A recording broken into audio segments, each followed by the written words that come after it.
But just one other question.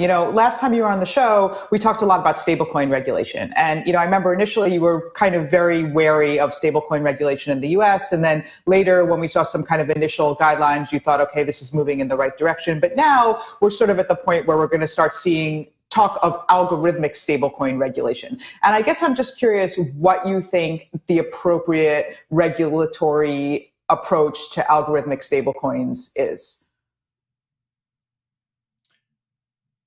Yeah, that's a good question. I would just, first of all, it's important to define that algorithmic stablecoins are these unbacked, sort of uncollateralized stablecoins that are supposed to kind of just create money out of thin air, in a sense, out of sort of the power of the algorithm, which is different from what something like DAI is doing, which is a collateral-backed stablecoin that has collateral, hard assets, you can verify them on blockchain. And I don't think that algorithmic stablecoins can really work, basically. I think maybe if you were going to think about how to regulate it, it would be something like requiring, sort of a minimum level of collateralization. So you're limited in how algorithmic, like how under collateralized a stablecoin can be. But if you look at like the traditional banking system, they would never allow a bank to be under collateralized, right? It's the opposite. There's a reserve ratio, right? Banks always need to have more capital and sort of more value in their sort of, in their legal entity than only the collateral for their depositors, right? So, I think maybe this sort of the natural endpoint is that algorithmic stablecoins are simply told, well, you need to be collateralized because that's the only way you can protect your users. Mm-hmm. I wonder, Rune, what was your reaction when you saw the collapse of UST and the TerraLuna blockchain? And why didn't DAI reach such heights as UST did? They reached an $18 billion market cap, and yet you say they're a Ponzi.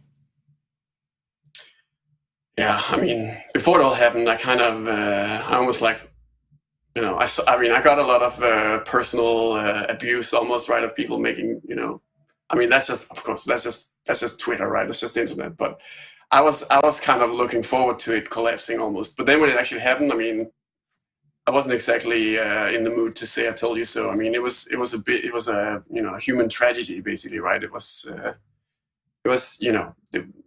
in the moment, all you can really feel is just feel very sad for all the people that were affected, especially regular people and sort of savers, and that some people that many people didn't even understand that they were actually exposed to Terra and exposed to an algorithmic stablecoin because they were using these services that sort of that were just giving them a high return and then hiding the fact that they were getting that from Terra. And the basic reason why Terra had such a massive boom, well, that's exactly because it was some people call it a reflexive Ponzi, right? It was like a project that sort of it benefits from prices going up. The sort of the effect of prices going up is that the project gets more power essentially, and then can kind of compound on that power, right? It's basically as more Terra stablecoins were created, then the Luna price would shoot up.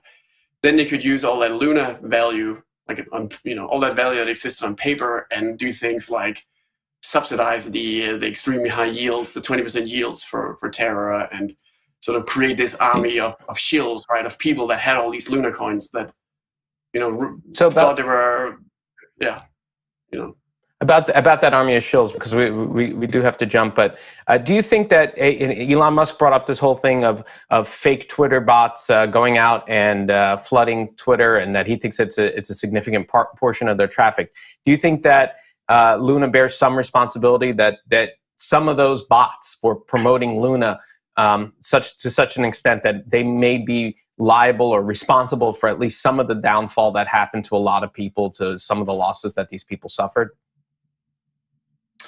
I think the main people behind it, to some extent, they really went out and promoted it, right? And really we're sending the signal that you're going to get rich and we're the best and it's so safe and everyone else is stupid, right?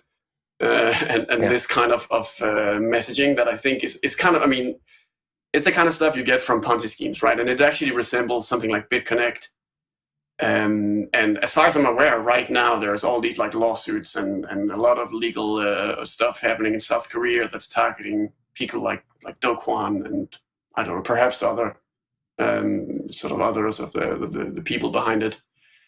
But yeah, I mean, I definitely think that there's like, I mean, you shouldn't just be able to go out and promote a Ponzi scheme that everyone knows it's a Ponzi scheme. It was known, for 7 years, right? Since the idea was first created.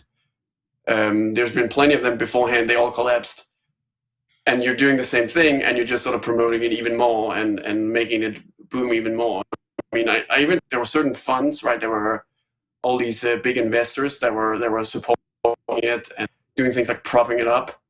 And I mean, I don't think that it's okay that you can just do something like that and be like, oh, it was an experiment, right? Which is what I think a lot of people are trying to use as the excuse right now.